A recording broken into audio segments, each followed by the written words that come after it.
Hello students. In the first lesson in this chapter we learned about permutations, which was the taking of a bunch of objects and putting them in a specific order. In the second lesson we're going to be looking at combinations and also the binomial theorem. Now a combination is when I'm choosing a group of items but then the order of those items doesn't matter.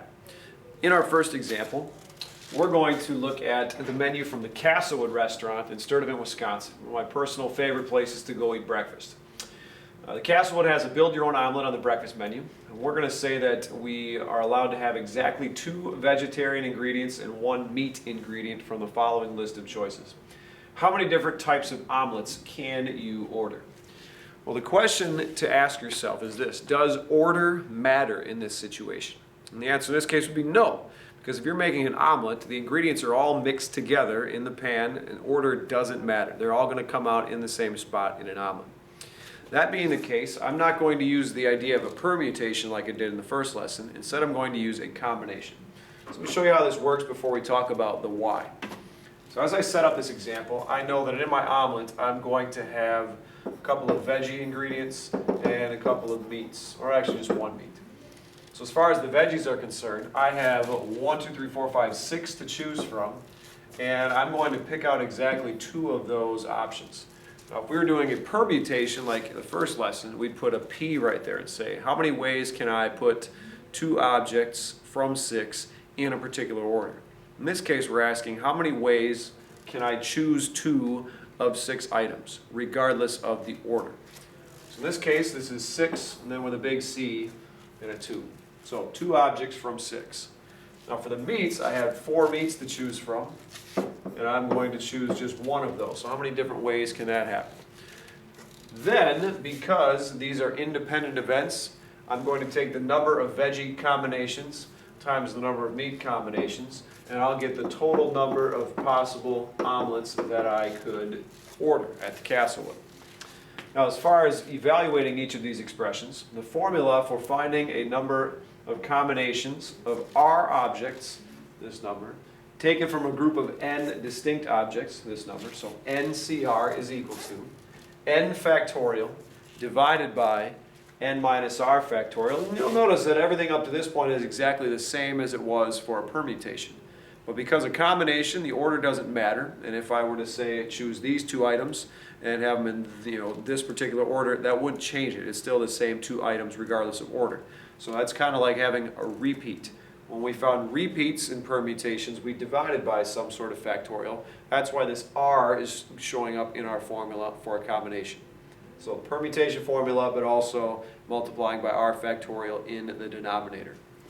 So as I evaluate each of these expressions to find the combination of 2 objects taken from a group of 6, I take 6 factorial divided by 6 minus 2 factorial, because that's n minus r, times r factorial, which in this case again is 2. Well, I'll go ahead and we'll figure this out. Now for the meat, I do the same thing. 4 factorial divided by 4 minus 1 factorial, which is going to be 3 factorial, times 1 factorial. And that would give me the number of meat combinations. I'd multiply these 2 things together to get the total number of omelets. Now rather than writing this all out, I'll show you right away how to type this into the calculator.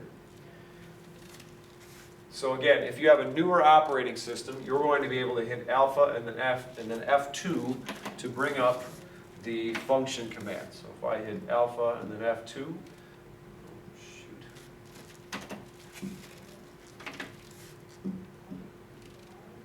it should bring up the function command. I'm going to quit and go back to my main screen. I goofed something up here. Alpha F2, there it is.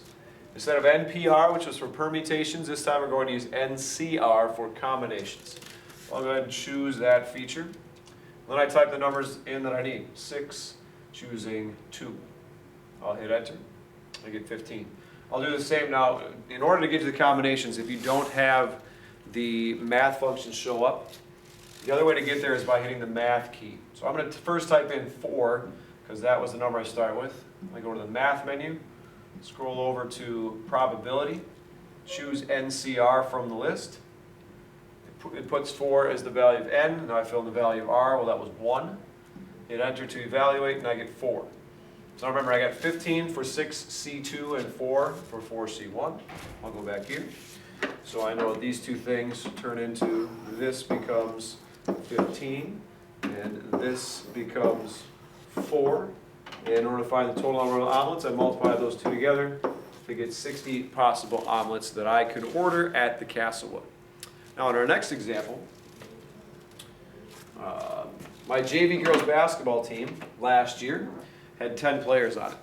How many different lineups could I have put on the floor at any given time? Well, again, in this situation, I asked myself, does the order matter? In this case, no. I just have 5 players that have to be on the court at a given time. The order in which they go on the court does not matter in the least. That being the case, I'm going to use a combination here. I have 10 girls to choose from, and I'm going to put 5 of them on the floor in order to play basketball. Well, I then evaluate my combination. Again, the rule would be 10 factorial divided by 10 minus 5 factorial times 5 factorial. Much easier to simply evaluate by using the calculator. We'll go alpha F2 to bring up our function commands. 8 is NCR. I fill in with 10. I fill in with 5. I evaluate 252 different combinations that I can have on the floor. I'll go ahead and fill it in here.